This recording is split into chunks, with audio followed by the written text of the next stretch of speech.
Hi friends, welcome back to my channel. Viewers, இன்றைக்கி நம்ம பார்க்க போகிற வீடியோ என்னென்னு பார்த்தீங்கன்னா, வாஸ்துப்படி சமையல் அறையிலும் கழிவறையிலும் செய்யக்கூடாத தவறு என்ன?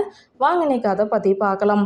இடப்பற்றாக்குறை காரணமாக நாம் கட்டக்கூடிய சிறிய வீட்டில் பொருட்களை அடுக்கி வைப்பதற்கு இடம் இல்லாமல் போகிறது. அதற்காக பக்காவான பிளான் என்று சொல்லி நிறைய மாற்றங்களை செய்கிறோம். அதில் எந்த தவறும் கிடையாது. ஆனால் இப்படி திறமையாக நாம் போடக்கூடிய பிளானில் நாம் செய்யக்கூடிய சின்ன சின்ன தவறுகள் கூட நம்முடைய வீட்டில் பெரிய அளவில் பிரச்சனைகளை கொடுப்பதாக சொல்லப்பட்டுள்ளது. அதுதான் வாஸ்து பிரச்சனை.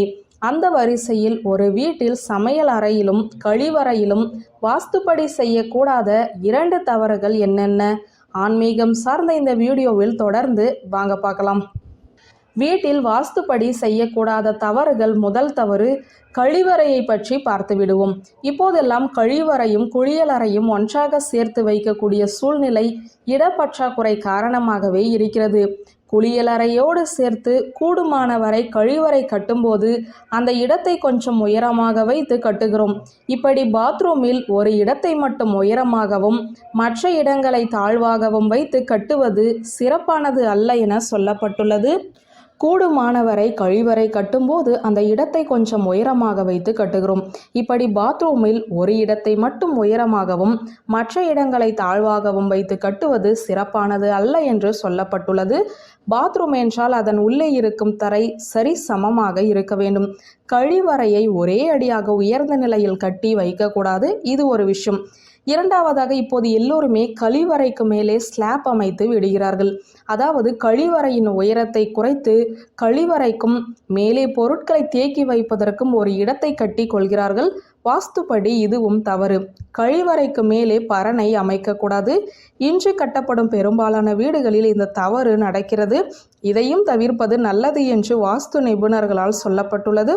மூன்றாவதாக சொல்லப்படக்கூடிய விஷயம், சமையலறை மேடைக்கு கீழே ஒரு சின்ன ஸ்லாப் கட்டுகிறார்கள் பொருளை அடுக்கி வைப்பதற்கு. அதுவும் ரொம்ப ரொம்ப தவறு. சமைப்பதற்கு மேடை அமைக்கிறோம்.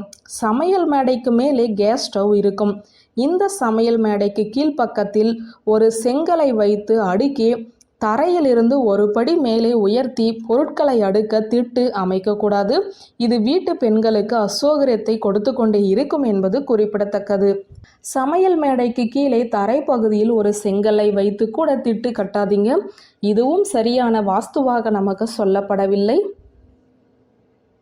இதன் மூலம் நிச்சயம் வீட்டில் இருக்கும் இல்லத்தரசிகளுக்கு பிரச்சனை வரும் என்பது குறிப்பிடத்தக்கது. எளிமையான விஷயம்தான், ஆனால் தற்போது எல்லோரும் செய்யக்கூடிய தவறு இது. உங்களுடைய வீட்டில் இப்படிப்பட்ட அமைப்பு இருந்தால் அதை மாற்றி பாருங்கள். உங்களுடைய பிரச்சனைகளும் நிச்சயம் நல்லது ஒரு தீர்வு கிடைக்கும். உங்களுடைய பிரச்சனைகளுக்கு நிச்சயம் நல்லது ஒரு தீர்வு கிடைக்கும். வியூவர்ஸ், இந்த வீடியோ உங்களுக்கு பிடித்திருந்தால் லைக், கமெண்ட், ஷேர் பண்ணுங்க. நன்றி.